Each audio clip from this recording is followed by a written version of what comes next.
Hello everyone. So today in this video we are going to talk about the collection data types in Python. So particularly there are three types of collection data type. They are list, tuple and set. Particularly in this video we are going to talk about the list collection type, and in the further videos we are going to be looking after the tuples and the sets. So let's start about the list. So list is a collection data type that is used to hold a collection of the different objects. The objects can be of any data type. They can be either in integer, they can be either a float, boolean, complex numbers or any other strings. So to define the list in the Python, you simply write the name of the list and you specify the collection of the objects inside this big bag. Let me say the collection of fruits. They are apple, banana, orange and mango. So this is the list here. You can also check the type of this variable fruit. If I run this, then you will be getting the type as list. And if I print this list, then you will be getting the same list back here, as you can see. So the list here has also an indexing. The first element of the list always start from the 0 indexing. The apple here is in the index 0, banana is in 1, orange is in 2 and mango is in 3, and so on for the other objects if they are present. If you want to get the particular items from the list by specifying the index, then you can simply get it by writing the name of the list and by giving the big bracket, and inside which you will be specifying the index. Let me say if I want to get the first element of the list, then you simply pass the index 0. Now if I run this, then you will be getting the apple. If I want to get the third element in the list, then you will be specifying 2 as the index for the third element. Now if I run this, then you will be getting the orange. Now the list also supports the negative indexing. That means the elements in the last of the list have the index -1. So the mango is in the index -1, orange will be in the index -2, banana will be in -3 and apple will be in -4. It means show you by simply getting the last element of the list. If I run this, then you will be getting the mango. If I write -2, then you will be getting of course orange. So in this way you can get the particular element from the list by specifying their index. Now you can also check how many elements are there in the list by using the len function. You specify the len function and inside you pass the name of the list, then it will give you the length of the list. The length of the list means how many elements is present inside that list. Let me first clear out this terminal. Now if I run this, then you will be getting 4 because there are 4 elements in this list. Now let me talk about the slicing. So the slicing in the list is similar as the slicing of the string that we have talked in the previous video. If you haven't watched that video, then the link is in description. You go and watch that video. Now let me use slicing here. Simply write the list name and the first argument it takes is a starting index. If I want to start from the first element, then give it at 0, and if I want to go up to the third element, let's say 0, 1, 2, that will be in index 2, but as I said that the index is not included in the list, so you have to write the one index more. If you want to go up to the index this orange, then you have to specify the index of the orange plus 1. Here the index of orange is 2. You have to specify 2 plus 1, that is 3. Now you will be getting the list from apple, banana and orange, right? So let me run this, and you will be getting apple, banana and orange. If you want to start from the first element and go up to the last element, then you don't need to have to specify the index for the first index as well as the last index. You can simply leave that and run this. You will be getting whole list, right? Now let me give the step size also. The step size, let me give it 2. Then if I give the step size of 2, then it will be leaving one element behind. So it will first print the apple, it will leave the banana, and it will print the orange, it will leave the mango, and after that the list is finished, right? So list has n, then it will not print anything, it will print only apple and orange. Now let me run this. So as you can see, you are getting apple and orange. If I specify the step size as 3, then you will be getting apple and mango. So let me run this. As you can see, it is getting apple and mango. So in simple manner, you can slice the list as same as we do in the string. So now let's talk about how we can modify the string. Let me say I want to modify this banana into grapes. You can simply do it by fruit, and let me type the index of the banana. So the index of the banana here is 1. You can simply overwrite it by using grapes. Now if I print fruit, then let me see what will happen. Here it has replaced the banana by grapes, right? So in this way you can modify the element in the list. Now let's talk about how we can join the two lists. Let me say the fruit is, let me say this is fruit 1. Now let me add another fruit 2.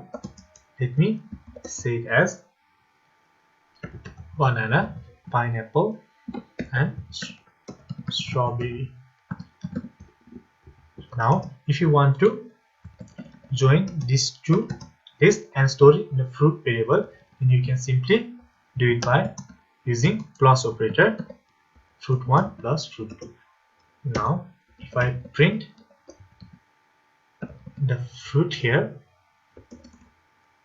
this is right. Let me print this. Now you will be getting the whole list, right, after joining this fruit 1 and fruit 2, right? So the list data type also can hold a multiple data type. What I mean to say is, let me say I have one list, let me say it's A. Now inside this list you can store any data type. Here I have stored the string ABC. You can also store the numbers 2, 3.40. You can also specify the boolean. Now if I print, you will be getting the list A as this, right? Now if you remember, in the previous video we left the membership operator to complete in this list video, right? So now let me tell you what's the membership operator is. So there are two membership operator, there is in and not in. So these two operators are used to check if particular element belongs to the list or not. Let me print this. Okay, so print apple in fruit 1. It will check whether the fruit apple is present in this list fruit 1 or not. If it is present in this list, then it will print true. If it is not present, then it will print false. Let me show you by running this file. So you can see it is printing true because apple is present in this list, right? Now if I say here it's not in fruit1, then it will be printing, of course, false, because apple is present in the list fruit1, right? So here it is printing false because apple is present in the list. Now let's talk about the different methods that the list have. Okay, so let me delete this one list. Now let's talk about methods. So what if I want to add the element in the list at the end of the list? If I want to add the element at the end of the list, then you can simply do it by writing the list name and using dot append method. The append method will append the element at the end of the list. If I want to say append strawberry, now if I print the fruit 1, then you will see the strawberry is been added to the end of the list. So now what if I want to check how many times the element is present in the list? This list can also contain the repetitive item. That means it can also contain 2 apples or 3 apples also. Now if I print, you can see it contains the multiple item also. If I print, then it is here apple are also present here. Now if I want to calculate the number of the apple that is present in the list 1, then you can simply do it by using the count method. Simply write the list name and write the count and which element you want to count. Okay, so I want to count here apple. Now if I run this, then you will be getting the 3 because there are 3 apples in the list. Now let's talk about the another method, that is to find the index of the any element in the list. So let me say I want to change the banana into pineapple. Now let us consider that list has lots of elements. Let me say it has 100 of elements. So it will be not possible you to count the index of the banana from the start of the list. Okay, so for this you can simply find the index of the banana by using the dot index method. So let me show you. Write fruit 1 dot index. Here specify of which element you want to find the index. Let me say banana and give the starting index, right? I mean to say you want to search index of the banana from which element to which element. So I want to start from the first element and I want to go to the up to the end of the element by using the length function fruit 1. These should be inside the same bracket. So from 0 to the end of this fruit 1. Okay, now let me check this if it is running fine. Yes, it is running fine because the banana is in the index 1.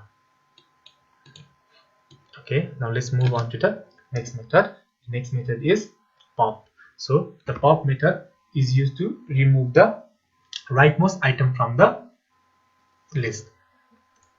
Okay, now let me show you by removing the apple from this list. You can simply say fruit 1 dot pop, and you can print fruit 1. Let me run this. Now it is running fine, right? It has removed the last element from this list. You can also remove the element by specifying the index in this pop. So let me show you. If I want to remove this banana and it is in index 1, you can simply pass the index here as 1. Now let me run this. As you see, the banana has been removed from this list, right? So the pop method is used to simply remove the last element from the list.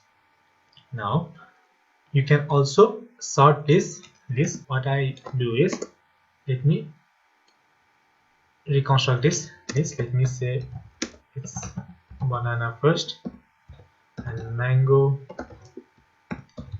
apple and orange. Now let me say sorted list and simply fruit1 dot sort. Okay, this will sort this fruit1 list and will store the list into the sorted list. Now if I print sorted list, let me clear out this terminal and then run this. Okay, it is still returning none here. Let me see what's the problem here is. Okay, so what you can simply do is you don't have to need to store in this variable. You simply do fruit1 dot sort. This will sort this list, and now if I check it by printing it and I run this, then you will simply get the sorted list. Okay, now what if I want to reverse this list? Okay, reverse means let me reverse the order of this list. Okay, so the last element will appear as first element, right? The second last will appear as the second element, and so on. So you can simply do it by using this reverse method. If I print fruit1, and let me first clear out this terminal and run this. As you can see that it has reversed the list. That's it for this video. If you like this video, please do like, share and subscribe.